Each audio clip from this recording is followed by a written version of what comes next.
Hi everyone! Today we're going to talk about the most common mistakes test takers make in the IELTS speaking test.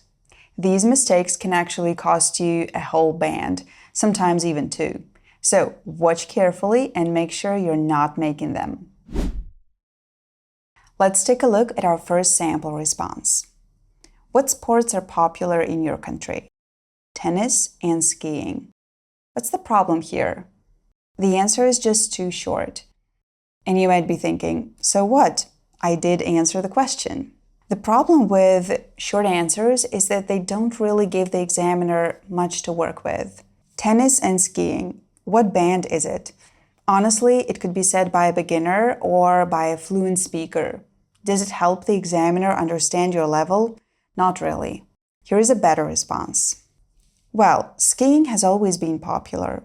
We have long, snowy winters, so it's easy to find a park or forest for this activity. And recently, I noticed that many people have also taken up tennis. This is a good answer because it has some higher level grammar and it uses some less common words. And a longer response gives you the chance to show your fluency and coherence. The next example. Do you think children should be taught financial literacy at school? Oh, I'm not an expert on education. I think that teachers and parents should decide.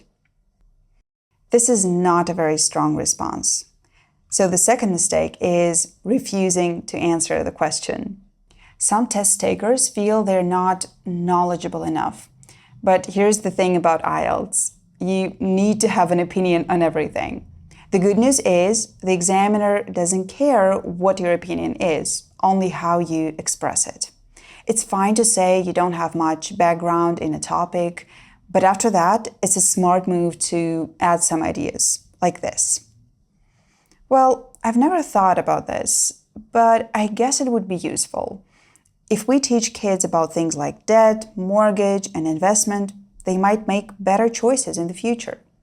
When you try to say more about a topic, you naturally use different words and phrases related to that topic, and that can push your score higher.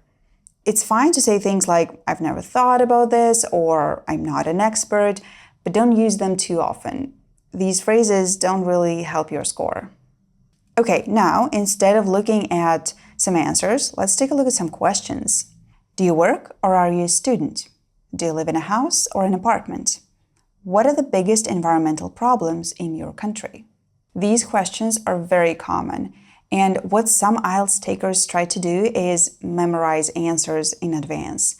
But why is that a bad strategy? First, even if you give a memorized answer to 2 or 3 questions in the whole test, do you think it will really make a big difference? The examiner will notice that when you answer other questions, your English isn't as good. And what if the examiner asks you a slightly different question? Then your memorized response won't really fit. But in a stressful situation, you might try to use it anyway, and that will affect your score negatively. So my advice is simple.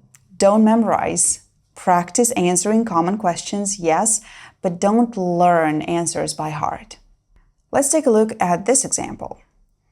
What are the advantages of living in the countryside? Nowadays, many people still live in villages or on farms, and many of them enjoy this lifestyle. There are 2 main advantages to living outside the city. The first positive aspect is, to conclude, it is beneficial to live in the countryside due to these reasons. This answer might look perfect. It has linkers, good grammar, and diverse vocabulary. But there is a problem. Some test takers try to structure their answer like an essay. They start with an introduction, then give their points, and sometimes even finish with a conclusion.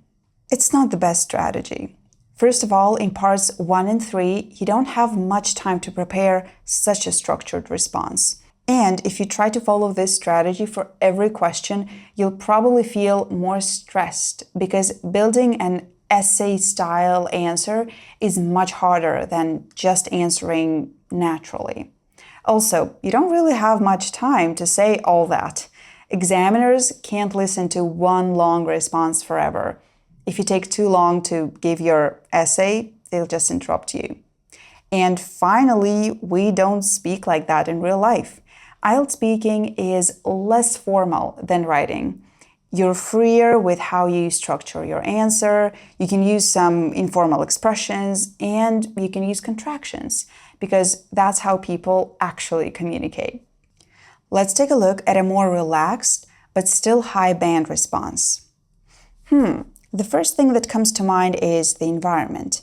There is less pollution in the air, the water, and the soil. So living outside the city is definitely better for our physical health. Another advantage is lower stress. There is no rat race, and people tend to live more in the moment, which is great for our mental health. Okay, let's move on. How often do you eat fast food? I think fast food is pretty bad for your health. There is usually a lot of sugar and fat and very few vitamins. So I don't think we should eat it often, maybe once a month. Do you see anything wrong here? The test taker didn't really answer the question. Remember, IELTS is testing your communication skills. If someone asks you in real life how often you eat fast food, they expect something like once a week or more often than I should or almost never. Now, let's take a look at a better response. Probably once or twice a month. This kind of food usually has a lot of sugar and fat and very few vitamins, so I try to limit it in my diet. Here, the test taker first gives a clear response and then adds some details. This way, you won't forget what the question was and you'll make sure you actually answer it. Just talking around the topic or saying some general things isn't the same as giving a real answer. Next, what do you like about your hometown? It's nice. There are a lot of parks. There is a big lake. The streets are clean. Here, the mistake is using only simple sentences and very basic vocabulary. With this kind of answer, you'd probably get around band 4 or 5. Yes, the answer is clear, but according to the official criteria, you need complex sentences and less common vocabulary to get a higher band. So, it's a smart idea to grow your vocabulary and practice making complex sentences before the exam. Of course, you don't need to make every single sentence complex, and you don't need advanced vocabulary in every sentence to get a good score. But you do need variety if you're aiming for a band 7, for example. Okay, here is a better response. The best thing about my hometown is the nature around it. For example, there is a national park where people often go hiking, and it's easy to get there by public transport. The first sentence is simple, but it's a good, clear sentence. The second one is complex, and you can see some specific higher level vocabulary here too. National park, go hiking, get somewhere by public transport. See, there are no super advanced words here, and you don't need to use inversion or very advanced grammar structures to get a high score.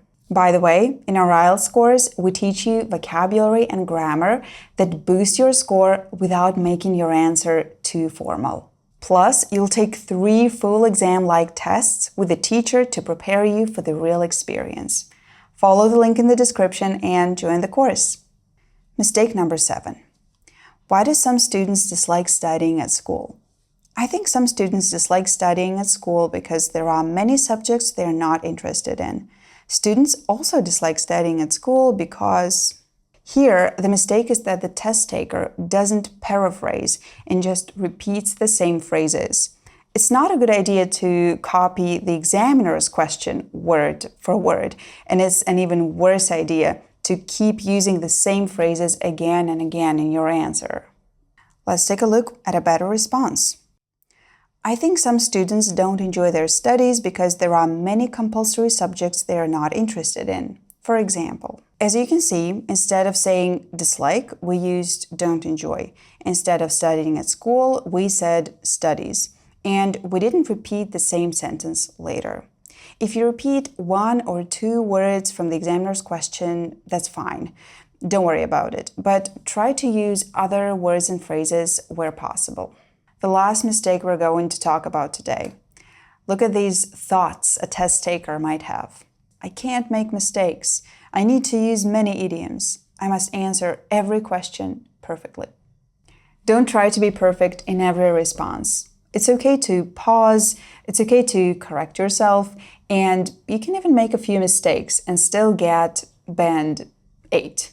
Remember, we're not journalists or professional public speakers, and examiners don't expect perfect speeches to every question. What matters most is giving clear answers.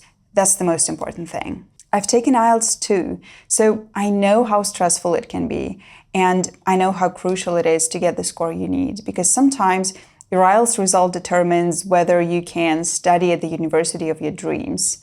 I'm happy to help. Let me know if you have any questions in the comments, and don't forget to click subscribe for more IELTS tips and classes. Please like this video if it was useful.